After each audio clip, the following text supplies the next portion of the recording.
पति पत्नी का रिश्ता कितने जन्मों तक रहता है और जो भाग्य में नहीं होता वह कभी नहीं मिलता। कथा भावनात्मक, दार्शनिक और आध्यात्मिक है। शिव पार्वती संवाद, जन्म जन्मांतर का बंधन। एक बार कैलाश पर्वत पर चंद्रप्रभा रात थी। हिमालय की चोटियों पर दूध सा चांद अपनी शीतल छाया फैला रहा था। मंद मंद वायु बह रही थी और शांत वातावरण में शांति का साम्राज्य था।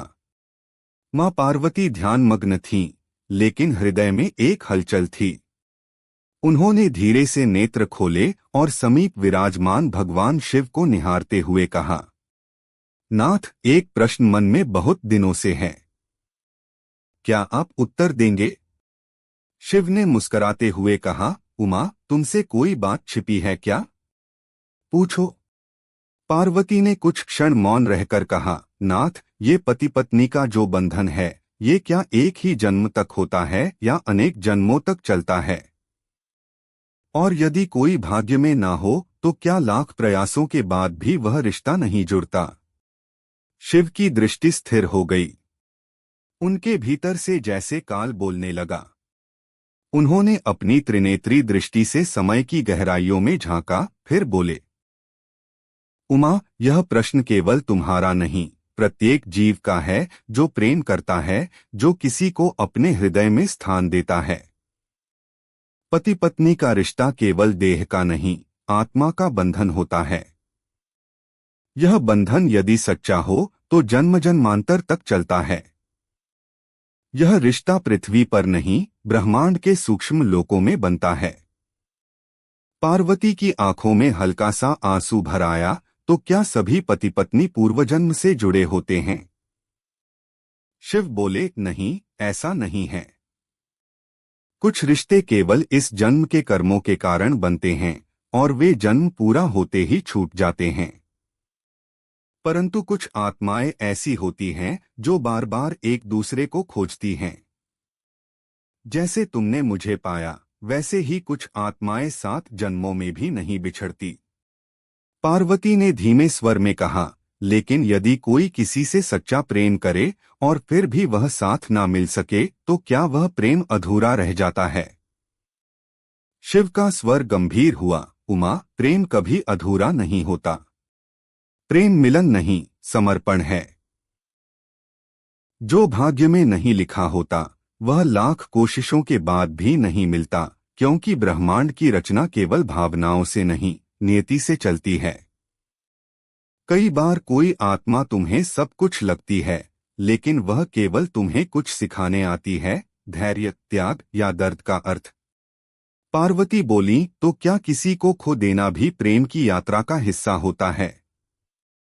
हाँ, शिव ने कहा, कई बार आत्मा को सिखाने के लिए ब्रह्मांड उसे उसकी सबसे प्रिय आत्मा से दूर करता है। लेकिन वह प्रेम कहीं नहीं जाता, वह चेतना में, स्मृति में और तुम्हारे कर्मों में बदल जाता है। वही प्रेम किसी और जन्म में फिर मार्ग बनाता है। पार्वती की आंखों से अश्रु बहने लगे। वे बोली, नाथ, क्या आपने कभी मुझे खोने का भय अनुभव किया है? शिव चुप हो गए। कुछ क्षणों बाद बोले, जब तुम सती बनकर गई थीं और मैंने तुम्हें अग्नि में समर्पित होते देखा था, वह क्षण मेरे अस्तित्व को चीर गया था। मैं क्रोध बन गया, मैं तांडव बन गया। पर उसी अग्नि से तुम पार्वती बनकर लौटी। प्रेम अगर सच्चा हो तो वह सृष्टि की योजना को बदल देता है। पार्वती धीरे से शिव के समीप आईं और उनका हाथ पकड़ लिया। नाथ, क्या हम अगली बार भी मिलेंगे? शिव मुस्कुराए, यदि तुम्हारे हृदय में यह प्रश्न उठा है तो समझो अगले जन्म की यात्रा शुरू हो चुकी है। आत्माएं जो साथ चलना चाहें,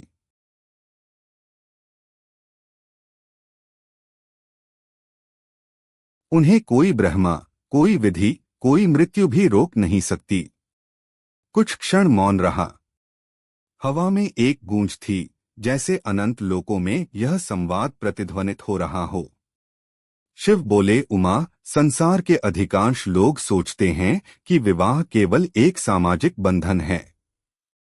पर विवाह आत्मा का एक तप है जहां दो चेतनाएं एक मार्ग पर चलती हैं, संघर्ष करती हैं और एक दूसरे में ब्रह्मा को पहचानती हैं।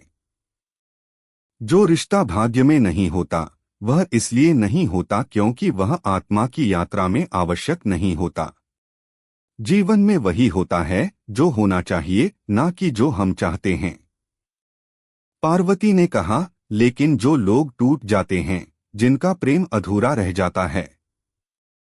शिव ने पार्वती की ओर देखा, जैसे एक महासागर शांत चांद को देखता है। बोले, उन्हें समझना चाहिए कि अधूरापन भी पूर्णता की ओर ले जाने वाली सीढ़ी है। यदि एक जन्म में न मिले तो अगले जन्म में मिलन होगा, और यदि वो आत्मा ही कोई और राह चुन ले तो तुम्हारी आत्मा भी स्वयं को नई दिशा में मोड़ लेगी। यही सृष्टि का क्रम है। पार्वती की आंखों में अब संतोष था। उन्होंने कहा, नाथ, जब मैं छोटी थी तब एक ऋषि ने कहा था कि मेरा विवाह महादेव से ही होगा, परंतु जब आपने मुझे अस्वीकार किया तब मेरा विश्वास डगमगा गया था। फिर भी मेरे मन ने हार नहीं मानी। क्या वह मेरी आत्मा की पुकार थी? शिव बोले, हाँ उमा। आत्मा जिसे बुलाती है वह किसी न किसी जन्म में किसी न किसी रूप में आता है, परंतु वह मिलन तभी होता है जब दो आत्माएं तैयार हों, जब उनके संस्कार मिलें और जब ब्रह्मांड की लय उनके मिलन के अनुकूल हो। पार्वती बोली, तो क्या प्रेम में प्रतीक्षा भी प्रेम का भाग है? शिव मुस्कराए, प्रतीक्षा ही तो वह अग्नि है जिसमें प्रेम तपता है। जो प्रेम प्रतीक्षा में निखरे वही प्रेम आत्मा को मोक्ष की ओर ले जाता है। कैलाश पर अब भोर हो रही थी। पूर्व दिशा से सूर्य की पहली किरणें हिमालय की चोटियों को चूम रही थीं। पर उस भोर से पहले शिव और पार्वती के बीच जन्मों की रातें बीत चुकी थीं। शिव उठे और बोले, चलो उमा, आज ब्रह्म मुहूर्त है। चलो सृष्टि को फिर संकल्प दें कि प्रेम केवल देह का बंधन नहीं, आत्मा की अनंत यात्रा है।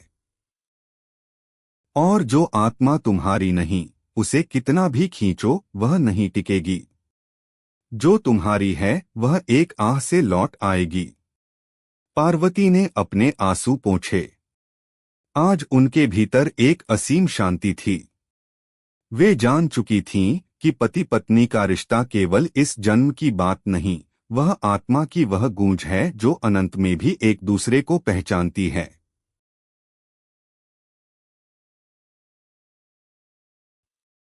उम्मीद है आप सभी को यह वीडियो अच्छी लगी होगी।